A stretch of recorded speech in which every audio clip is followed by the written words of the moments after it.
Hey folks, MasakoX here. There are lots of things and ways to describe Dragon Ball Super amongst the fandom. In various recent videos, in the comments, it's become quite clear that a lot of people out there are starting to view it more like a certain other iteration of the franchise from the past. Might we see that sentiment intensify over the years and decades to come? And then perhaps the original version of all of that ire might start to go the other way again? Well, stay tuned to this video to see how both of these stories could benefit from one another in the long run. By the way, like and subscribe for more of these in-depth discussions. And also more of the Team 4-Star Goku, if that's your sort of thing, muffin button yuck yuck. With the latest story from the Super manga, the Granola the Survivor arc heading into what is looking like to be its final confrontation stage, and the latest movie Dragon Ball Super Superhero coming our way next year, looking to move the timeline forward a little bit, finally, it's hard not to think about the impending second coming of the ending of Z. Like we mentioned in our previous discussion, which a lot of people liked, link up top by the way, it might be different than before, most probably due to new information coming to light from Super and more from Toriyama's own mouth as well, but hopefully it will still retain some of the more recognizable traits and characteristics that made that original 3-episode Peaceful World saga so iconic, whilst improving some of the parts which were a little bit more questionable, such as Goku abandoning his family for the sake of a whim on this kid Oob for some reason. Thanks to Super, this being one example, that decision is now more logical and less moronic. Far better. But still, you can't help but wonder, what's next? What will come after age 784? We've been longing this for years now, for Super or whatever it's going to be called after this to have some stakes going forward, some peril, something we don't know. But now that we're closer than ever to that prospect, we're kind of left in the dark and befuddled. We're like, oh yeah, actually, I don't know what. Well, allow us to help. Using this opportunity to chat with you right now, we could talk about the series that actually has crossed this threshold and went into detail about what could have happened. Dragon Ball GT. Yes, I know some of you will be groaning about this, but hear us out please. We're usually reasonable in our findings, right? I mean, that's why you're here. Sure, while GT is a pretty mixed bag, with some things being absolute cult classics, such as the Para Para brothers loves those, and the others, maybe not so much, we thought it would be fun to discuss which elements of GT we wouldn't mind being adapted for a new series further down the line, and which things we would love to be abandoned, kept in GT, quite rightly forgotten, lost to time. I mean, before Trunks goes into said time and discovers it and ruins it again, like most Xenoverse plots. Moving on, we won't be including things in this discussion that we've talked about multiple times in other videos, like the Shadow Dragons, because this has its own video, and if you're a somewhat regular viewer on this channel, you know what we're going to be saying, that this is a story that we hope will get some kind of modern retelling, so we shall spare you from all of our gushing right now. Same goes for Super Saiyan 4. I mean, it's obvious that this is a beloved form that we hope will get a revival in some guise outside of Super Dragon Ball Heroes, where it's now practically given away in cereal boxes. Super Saiyan 4 Broly! I'm not joking. So without further ado, here are a few things that we don't and do wish would be transferred over from GT to a hypothetical future series. Starting with the characterization of certain characters. So, you know that time when GT really missed its mark? Well, it had something to do with some of the core Dragon Team members and their associates. They did this the worst with 3 characters in particular. Pan, though mostly through the dub to be fair, the Japanese iteration of her is far more tolerable, Bulla and Goten. Which is pretty sad, because they do represent the new generation of fighters, but all 3 of them have major faults with them that prevent their potentials from being tapped into, and thusly, it consigns them to mediocrity at best and at worst vilification. The biggest issue that was plaguing the granddaughter of Goku especially, was simply that she was never truly allowed to grow beyond her initial setup, both in the power department and personality-wise. I mean, if you think about it, she barely goes through any character development. She's just as grating and helpless as she was when the series started. It's true that it was her that motivated the whole Super Saiyan 4 transformation for Goku, but at the same time, she always had something else to prove, and was never allowed to transform herself. She was kind of kept in some character limbo, so to speak. Granted, it's pretty understandable that she would hold a grudge against Goku, who kind of abandoned her training back at the end of Z, something that she was longing to do, all for someone stronger and whom he just met. That could really mess up a kid, and really give Pan doubts whether she was good enough or not. She'd have just been left in the dark. And while it might come from the place of Goku not wanting to take her childhood away, realizing that her immense potential meant, oh, she could quickly catch up in no time, so it won't really matter if I just go away and gallivant off with some random kid. This is something that instead should motivate her to go beyond the limits, not hinder her. Or if this issue was something that blocked her out, maybe her character arc should be fighting that doubt off. There's a lot you can do with that plot thread. Just don't make one of your characters hamstrung, get stuck in that weird limbo again. Another character is Bulla, and oh boy, her design is pretty infamous. And before anyone calls us prudes, guys, she's 10. And we feel that part of the reason why she acts like a teenager is the fact that probably some bods at Toei didn't really bother to count exactly how many years had passed from the end of Z to GT, and we end up with this 10-year-old acting and looking far too mature for her age, and being hit on by late teens and young adult men. Ugh. That being said though, the way that modern media portrays that age range these days, perhaps GT was a trailblazer, ahead of its time, for the wrong reasons? Either way, it's icky and it really shouldn't be portrayed. I mean, you wouldn't catch Ranch wearing anything like that. Also, all that shtick of being all about shopping feels pretty outdated and something that would be really more for selling Sunset on Netflix. Yes, Philly made me watch the whole thing. It made me sick. But at the same time, it's not like Bulla shouldn't be allowed to enjoy shopping or anything. I mean, a bit of retail therapy never hurt anyone. But maybe we should just spin it a little bit. Make it a bit more realistic. First, redesign her, if you want her to be the same age as before. Second, make her shopping less of a snobbish thing and more like a lifestyle thing. Like, she enjoys it, rather than just spending money because. Have her like nice things, but also add some generosity too. Have her enjoying making gifts for people. Maybe a lover of arts and crafts, making things, like her mother likes engineering, only instead of machinery, Bulla uses tissue paper and glue. If you wanted to make her about fashion, do it. Have her design fighting outfits for other characters and herself. Give her a creative outlet.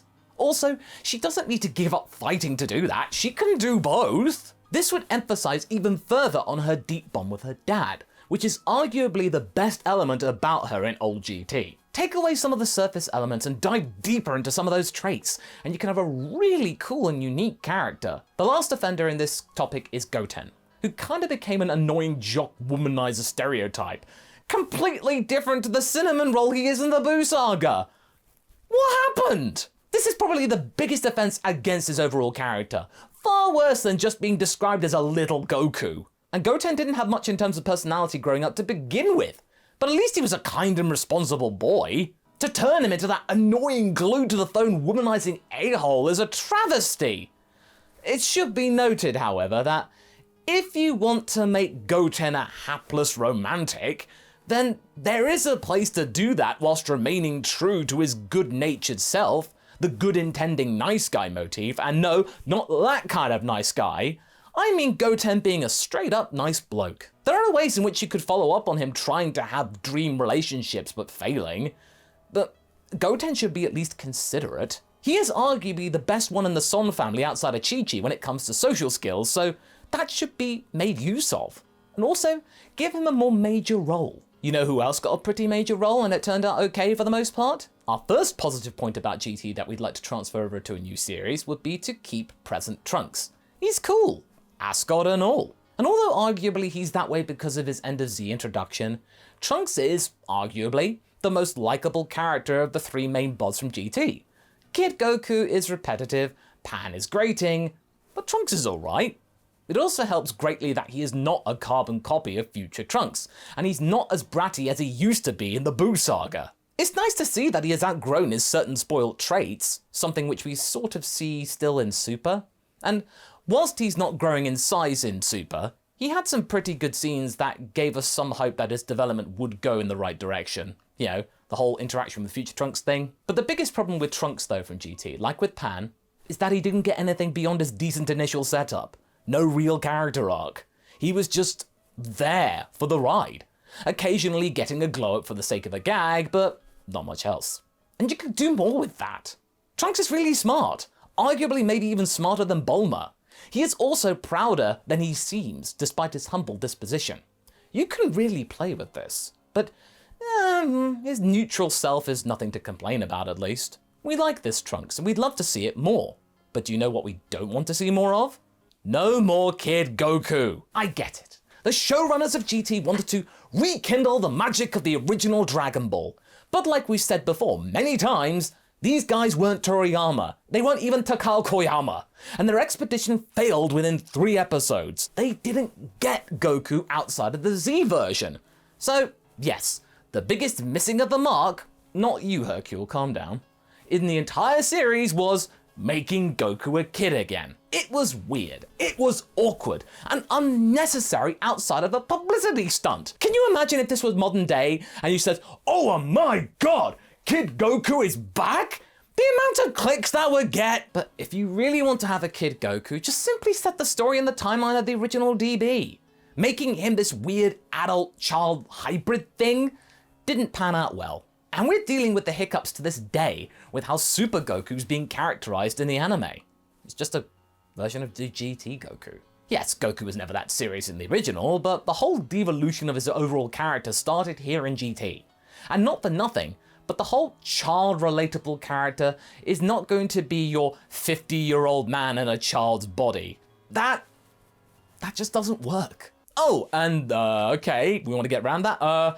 Let's make Super Saiyan 4, just so we can have both adult and Kid Goku at the same time. No. It was a bad idea then, and it would be now. Not the Super Saiyan 4 part, that was okay. Let your characters age, damn it! This framework for GT was just a bad idea. But yet, there is one idea that we think they gave up too quickly on. And really, they gave up quickly on the Grand Tour itself, the thing that the series is named after, not Goku time as some people are led to believe. You know what was kind of a cool idea? The whole Grand Tour thing.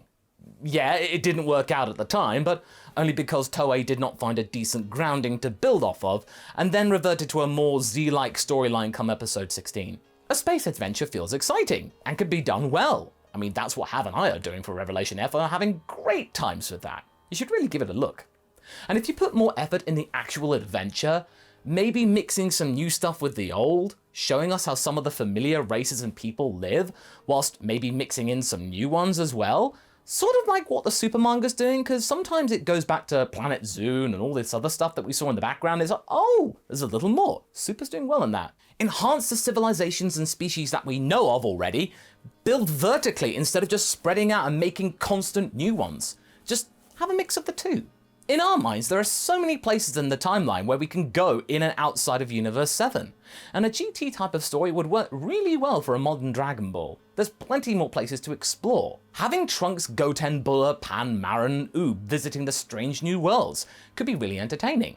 And we feel that one of the biggest sins of GT is the fact that, whilst it clinged to some missed ideas, they gave up way too quickly on some that really had potential to be good. Again, they never could keep us invested with the adventure stuff, but it did require more effort to make the plots less obvious and more interesting. But there is one more thing that we don't want to see, and that's Goku and Vegeta hogging the limelight. I mean, this could be put on Super's list of offenses as well.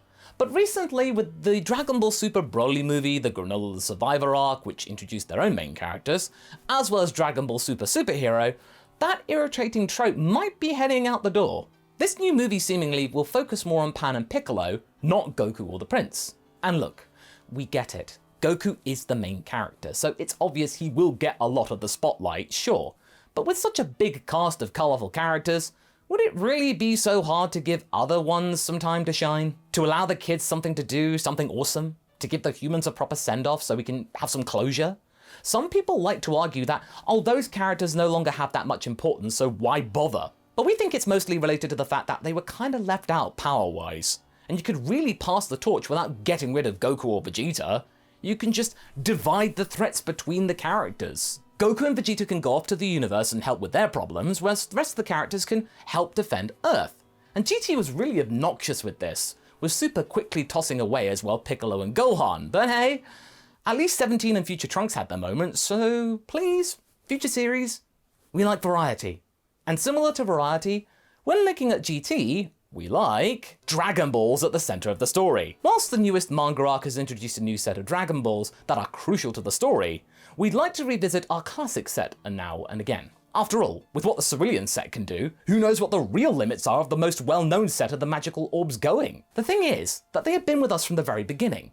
We mentioned the Shadow Dragons, but the existence of the likes of Zama now, or a peril similar to the Black Star Dragon Balls, really gives some spice to these symbols of the series. They are important. They started it all, and they work well if, instead of lowering the stakes, you can use them to increase the stakes. It kind of takes the story back to the beginning, but could make the characters reflect on their choices. You can still make a lot of great things with the Dragon Balls, and maybe the experiences with the 2 on planet Cereal could maybe instigate something further along. It could, change all the sets and bring eyes of someone wishing to police the usage of the Dragon Balls. While turning Goku into Child was a miss, integrating a new yet familiar set of orbs worked as a pretty solid core to the story going forward. And these are our thoughts. But what do you folks think? What elements other than the obvious ones like Super Saiyan 4, Baby or Shadow Dragons would you want to see adapted? Or quite the opposite, which ones would you not want to see going forward? Leave a comment below and let's get this discussion going. And I will see you in the next video. Catch you later!